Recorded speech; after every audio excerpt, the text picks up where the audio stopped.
Welcome to another edition of the Big News Roundup. I'm Bill Thomas, and here's what's happening right now. The pressure is growing on Congresswoman Ilhan Omar as a shocking new report reveals that the Justice Department of the former Biden administration began investigating her finances long before President Trump returned to the White House. Governor Tim Walz changes his tune and begins caving in to federal demands following the deadly repercussions of his inflammatory stance against ICE operations in Minnesota.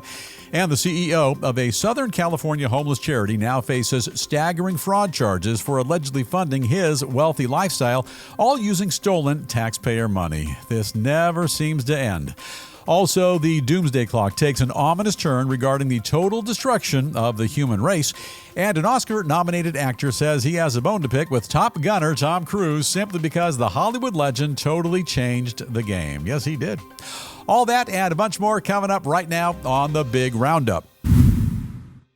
We have a great deal to get to today, and we begin with this as calls grow louder across the board for an investigation into the sudden and inexplicable growth in Representative Ilhan Omar's wealth. Authorities now reveal that Justice Department probes into the Congresswoman have actually been going on for years. The plot thickens.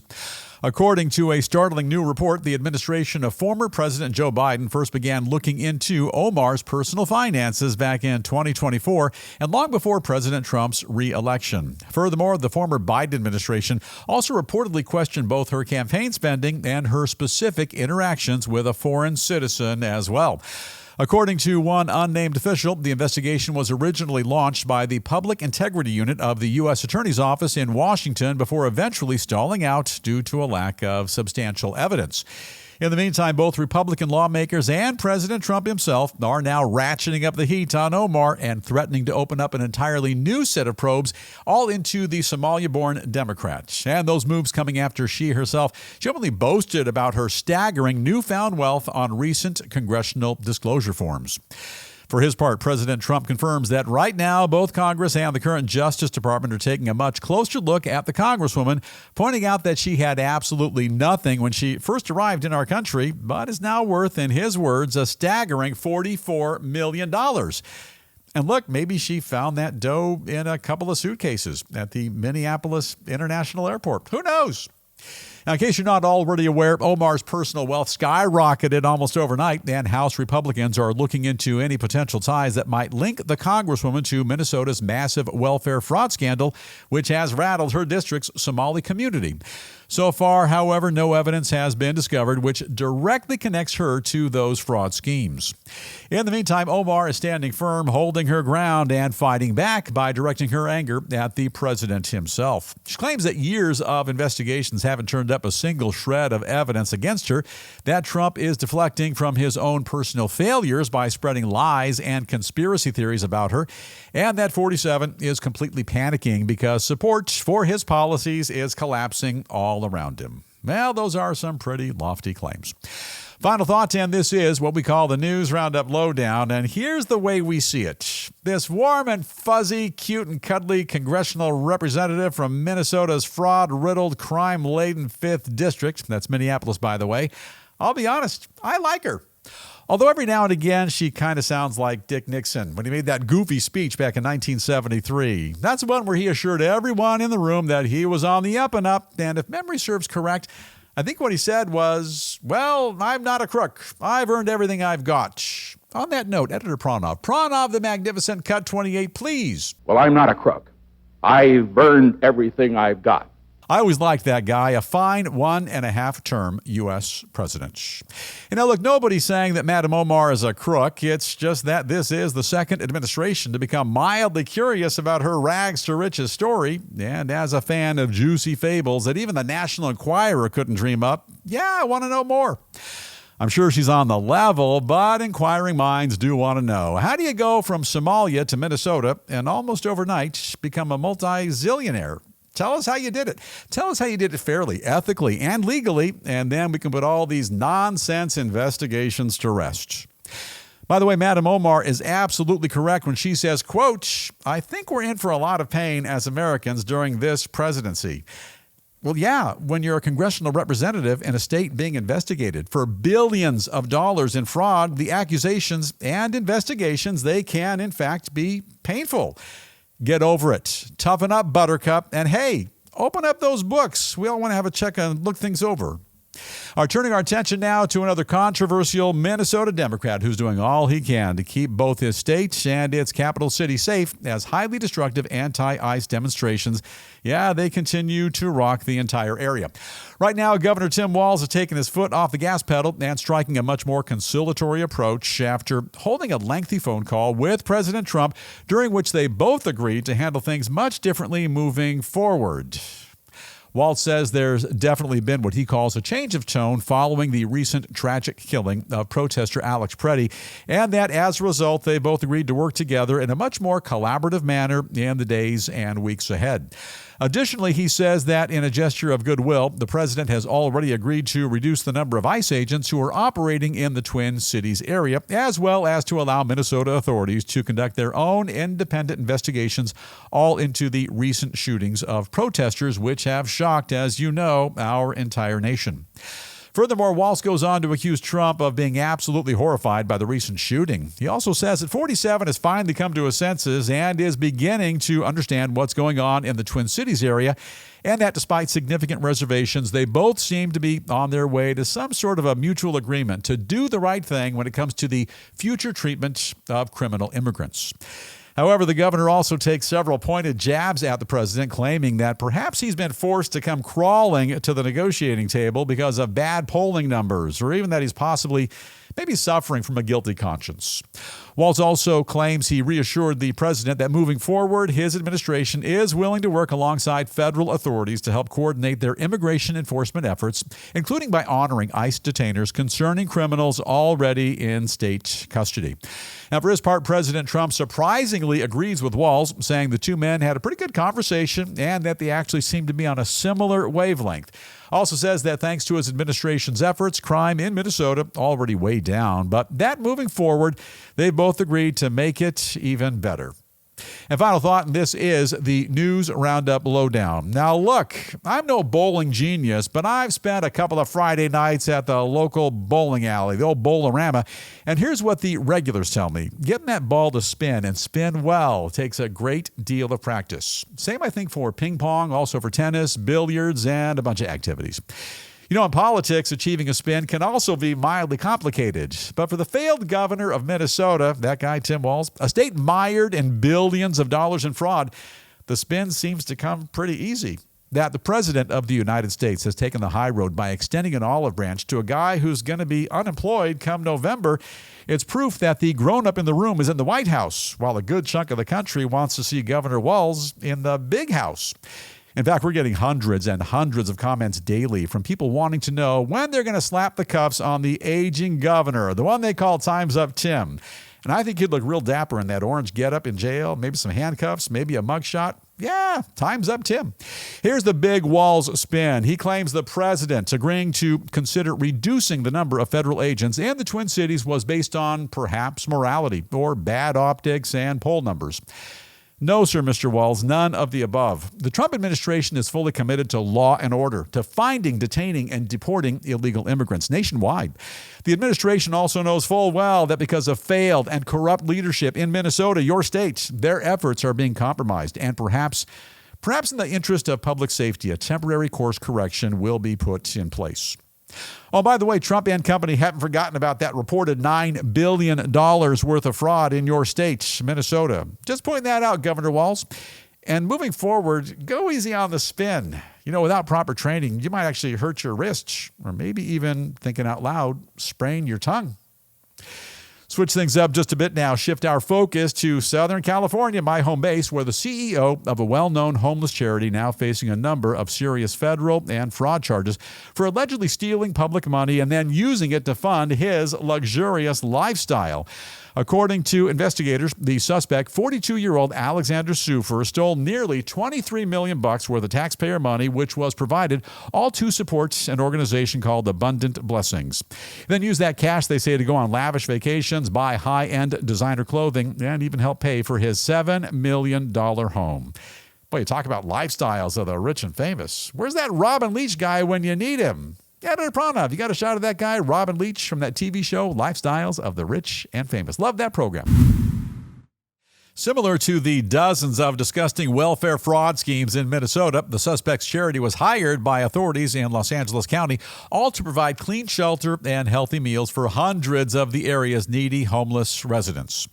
However, according to the indictment, he instead concocted a bunch of elaborate fake invoices claiming to serve fresh meals and rent out clean rooms, while instead offering up nothing more than canned beans and cheap ramen, and then using the difference to live like royalty. Authorities say that despite calling his company Abundant Blessings, the only abundant blessings the suspect's organization provided were the ones he gave himself, while homeless people were needlessly left to suffer on the streets without any decent food or shelter. As a result, they're charging him with more than a dozen felonies, including wire fraud, conflict of interest, and forgery, and if convicted, facing up to 20 years behind bars. In the meantime, California Governor Gavin Newsom, look at that smiling cat, he's trying to take full credit for the bust, saying that it represents the exact kind of accountability and oversight his state is always pushing for. Who's he kidding? However, the Justice Department has a completely different view altogether. They say that both Newsom and state Democrats are responsible for facilitating this kind of fraud in the first place, just like down there in Minnesota, by handing out billions of taxpayer dollars to nonprofits with zero vetting and no state oversight whatsoever. Final thought, and this is the News Roundup Lowdown. By now, everybody knows that fraud's a big deal in Minnesota. Absolutely. But for the record, Minnesota did not invent fraud. They merely perfected it. They turned it into a bit of a science, kind of a science and an art, kind of a hybrid thing. And not to be outdone by that little Midwest state, Los Angeles, California, my home base, the movie capital of the world, ready for its fraud close-up. And this one has all the makings of a big blockbuster tragedy. You know the story, and it's just disgusting that taxpayer funds allocated to a nonprofit group, which was charged with feeding and housing needy people, it was instead reportedly used to purchase fancy cars, designer clothes, fancy hotel lodging, and overseas home for that nonprofit group's CEO. What was he thinking? The big roundup, we're based here in Los Angeles, and we see daily exactly how tragic and pervasive the homeless situation is. We also see people searching for scraps in garbage bins. And the taxpayer funds meant to help those folks were reportedly spent inappropriately as a real kick in the head. Homeless and hungry people are suffering. Taxpayers have gotten fleeced. Somebody dropped the ball, and where was the oversight? You know, this has happened on a grand scale in Minnesota. It's just a small sample of what's happening here statewide in California. And right about now, you may be wondering what's happening in your state as well. Ask not for whom the fraud tolls. It tolls for thee, and maybe for me. Yeah, maybe for producer Davey and editor Pranav the Magnificent. Yeah, it's a kick in the pants, man. Turning now to some breaking developments concerning a military purge in the upper ranks of the Chinese Communist Party, which could potentially draw the U.S. into the mix as well. Don't drag us down. Right now, China is in the process of orchestrating a complete overhaul of their entire military command structure as they look to squash any indication of dissension in the ranks and at the same time weed out anyone who's not extremely loyal to the supreme leader, Xi Jinping. As a result, they've just arrested a couple of their highest-ranking generals and charged them with a number of very significant crimes, although I'm sure they'll get a fair trial. After all, it's China, man. The charges include threatening the Communist Party's absolute leadership as well as undermining Xi's authority. Okay, we get it. You're the guy in charge. Calm down, Chief. Additionally, China's top general has also been accused of leaking his country's nuclear secrets to the CIA, all in exchange for what they call personal gain. The charges are even more shocking because the suspect is reportedly a dyed-in-the-wool communist, a commie, who's been one of Xi's most loyal sidekicks for years. And experts say both the ongoing purge and the growing military upheaval largely due to disagreements about China's potential use of force against neighboring Taiwan. Now, a couple of additional headlines we are keeping a very close watch on right here in the sprawling News Roundup newsroom.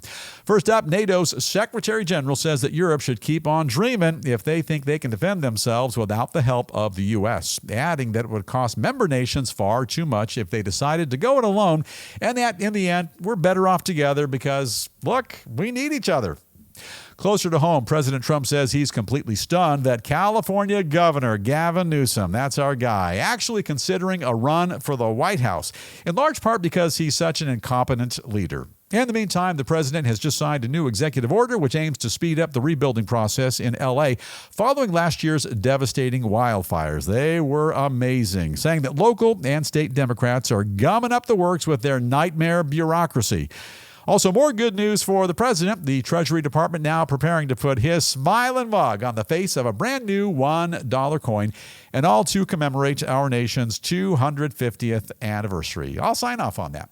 And moving along, citing a worldwide failure of leadership, a group of atomic scientists, oh no, have just reset their doomsday clock to 85 seconds till midnight. The symbolic device measures how close we actually are to the self-inflicted end of humanity, and according to the clock, we are now closer than we've ever been before. And on that sobering note, a quick gander now at a bit of showbiz news. And as we kick things off today with some terrible news for a former high-profile Hollywood power couple. After a year and a half without so much as even a little nibble, Jennifer Lopez and her former hubby, Ben Affleck, are now pulling their palatial $68 million Beverly Hills castle off the real estate market entirely, leaving outsiders to wonder whether or not their petty bickering is now spread to the sale of their former 12-bedroom marital crib as well. I like to call that one the Love Lounge. You know, I got to come to this guy's defense. If I was Ben Affleck and I was married to one of the most beautiful women in the world, who's a singer and a songwriter, a movie star, and a business tycoon named Jennifer Lopez, I guess I'd want a divorce too. Also, who needs a $68 million Hollywood mansion when you can score a 2-bedroom flat in nearby Burbank, California for $5,000 a month? Ben Affleck, a real man of genius. Hey, speaking of movie stars, Academy Award Best Actor nominee Ethan Hawke is now pointing his finger at silver screen legend Tom Cruise and accusing him of totally changing the game for performers everywhere. Hawke says that by famously doing all of his own spectacular stunts in the Mission Impossible movies, the 63-year-old Cruise has now made every other actor in the entire world feel like they're somehow less, and they are, if they're forced to rely on a stunt team for their own performances. Hey, look, speaking just for me, I never use a stunt double here on the Big Roundup. I do all of my own stunts. Come on, Ethan Hawke, there are a bunch of better reasons to be mad at Tom Cruise. For example, he's shorter than you, but he dates all the pretty girls. I think he's married a whole bunch of them, too.